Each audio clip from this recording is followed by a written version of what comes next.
જય સ્વામિનારાયણ। આજે વાત કરવી છે પ્રમાણિકતા અને નીતિમત્તા। સસ્તું સાહિત્ય સંસ્થાના સ્થાપક ભિક્ષુ અખંડાનંદજીના જીવનની વાત છે। એક વખત તેમને કોઈકે એક ખોટો સિક્કો ભટકાડી દીધો અને એ પોતાની સંસ્થા આશ્રમની અંદર આવ્યા। બધા સિક્કાઓ ભેગા કરતા હતા। એ સમયે સિક્કો એના હાથમાં આવ્યો તો એકદમ બોધો હતો। તપાસ કરતા ખબર પડી કે આ સિક્કો એકદમ ખોટો છે, કોકે મને ભટકાડી દીધો છે।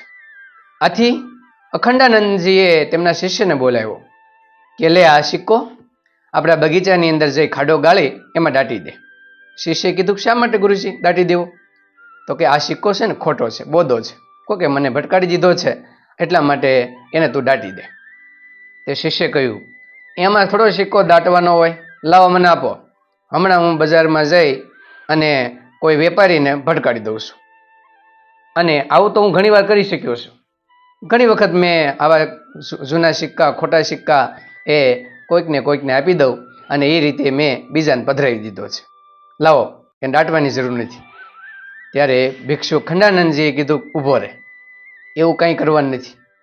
હવે તું આ સિક્કો કોઈ વેપારીને દઈ દે અને કોઈ વેપારી કોઈ ગરીબ માણસને આ સિક્કો પધરાવી દે તો એ ગરીબ માણસની સ્થિતિ શું થાય?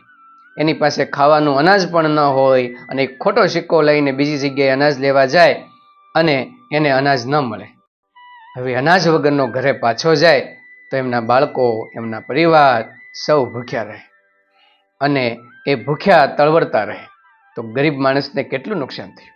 તને તો એક સામાન્ય વાત લાગે છે કે મેં આ ખોટો સિક્કો કોઈને પધરાવી દીધો, પણ એ ખોટો સિક્કો કોઈ ગરીબ માણસની પાસે જાય તો એનું જીવન છિન્ન ભિન્ન થઈ જાય। એટલા માટે તારે કોઈને એ સિક્કો આપવાનો નથી અને જા એ સિક્કો તું બગીચામાં ખાડો કરી દાટી દે એટલે ત્યાં જ એનું કામ પૂર્ણ થઈ જાય। શિષ્યએ હાથ જોડ્યા અને અખંડાનંદજીની માફી માંગી કે ગુરુજી મને માફ કરી દો, આવી પ્રમાણિકતા અને નીતિમત્તા હજી મારામાં નથી આવી તો હું તમારો શિષ્ય શું કામનો? પોતાની ભૂલ સ્વીકારી અને સિક્કો લઈ અને બગીચાની અંદર ખાડો કરી એમાં દાટી દીધો અને પોતાના કામની અંદર લાગી ગયો। આમ આપણી પાસે પણ આવું ઘણું બધું ખોટું બોધું આવી જાય, આપણે બીજાને પધરાવી દઈએ અને આપણે આનંદ માણીએ કે જો મેં પધરાવી દીધું, પણ એ અંતે એ પધરાવેલું ખોટું કરેલું કામ કોઈ ગરીબ માણસ, કોઈ પ્રામાણિક માણસને નુકસાન પહોંચાડે ત્યારે ખૂબ દુઃખ થતું હોય છે। એટલા માટે ભિક્ષુ અખંડાનંદજીએ એ સિક્કાને દટાવી દીધો અને હંમેશને માટે એ જમીનની અંદર પધરાવી દીધો। આમ આપણે પણ પ્રમાણિકતા અને નીતિમત્તાના માર્ગે થોડાક પણ ચાલીએ તો બીજાને પણ આડકરી રીતે મદદરૂપ બની શકીએ, એના સુખના ભાગીદાર બની શકીએ।